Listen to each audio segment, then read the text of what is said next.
കളിക്കളത്തിലെ പരിക്കുകളെ ഇനി പേടിക്കേണ്ട.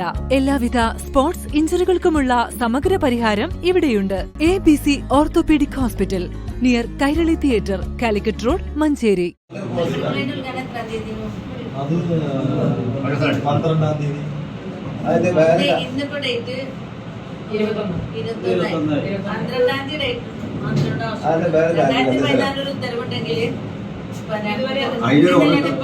മന്ത്രിയാണ് പരസ്യമായിട്ട് പറഞ്ഞത്. ഇത്രയും ദിവസമായിട്ട് അന്ന് ചോദിച്ചതാണ് HMC രൂപീകരണം. നമുക്ക് ഭരണ നിയന്ത്രണമാണ് തന്നിട്ടുള്ളത്. ആ ഭരണ നിയന്ത്രണം ചെയ്യാൻ ഞങ്ങൾ തയ്യാറാണ്. പക്ഷെ ആദ്യം HMC വേണ്ടതിന് ഭരണ നിയന്ത്രണം എന്ന് പറഞ്ഞാൽ എന്താണ്? ഹോസ്പിറ്റൽ മാനേജ്മെന്റ് കമ്മിറ്റി ഉണ്ടാക്കണ്ടേ? എന്നിട്ട് അതിൽ ചർച്ച ചെയ്യാതെ ഞങ്ങൾക്ക് ഇവിടെ എന്തെങ്കിലും നിങ്ങൾ ചെയ്യാൻ പറ്റുമോ?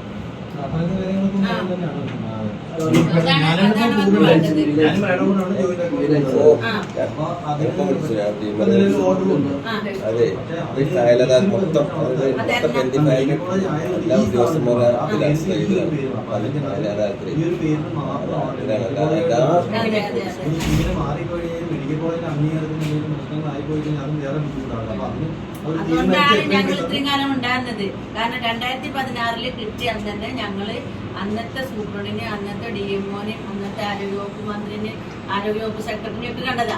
പക്ഷെ അന്ന് പറഞ്ഞത് അത് ക്ലറിക്കൽ മിസ്റ്റേക്ക് വന്നതാണ്. മഞ്ചേരി ഒഴിവാക്കിയിട്ടുണ്ടായിരുന്നു. പക്ഷെ രേഖാമൂലം ഞങ്ങൾക്ക് തന്നില്ല. പക്ഷെ നമ്മളെന്താ വിചാരിച്ചാൽ പുതിയ hospital, general hospital, medical college വരുമ്പോ അതിൻ്റെതായ പ്രയാസങ്ങൾ ഉണ്ടാവുമല്ലോ. അത് കോഴിക്കോടാണെങ്കിലും തൃശ്ശൂരാണെങ്കിലും ഒക്കെ അങ്ങനെയല്ലോ. ആദ്യം മെഡിക്കൽ കോളേജ് വരും, പിന്നെ മെഡിക്കൽ കോളേജിന്റെ സ്ഥലം കണ്ടെത്തി പിന്നെ മാറിയിട്ടുള്ള അതുമാതിരി വരും എന്നാണ് നമ്മൾ വിചാരിച്ചത്. പക്ഷെ ഇന്ന് വരെ അതിനൊരു മാറ്റം വന്നിട്ടില്ല. ഇപ്പൊ 2016 ഉത്തരവുണ്ട്, നഗരസഭ ഏറ്റിട്ടില്ല എന്ന് പറഞ്ഞിട്ടാണ് ഇതിന്റെ പ്രശ്നങ്ങൾ. പക്ഷെ ഞങ്ങളും ഇതുവരെ ഉണ്ടായിരുന്നപ്പോ മന്ത്രി പരസ്യമായിട്ട് പറഞ്ഞ സ്ഥിതിക്ക് ഇനി ഞങ്ങൾക്ക് HMC രൂപീകരിച്ചേ പറ്റും. ഇനി ഞങ്ങൾ പിന്മാറില്ല. ഏത് ഭാഗത്താണ് ഞങ്ങൾക്ക് നഗരസഭക്ക് വിട്ട് തന്നിട്ടുള്ളതെന്നും ഞങ്ങൾക്ക് രേഖാമൂലം കാണിച്ചു. ഇതുവരെ ഒരു ജില്ലകളിലും ശരിക്കും HMC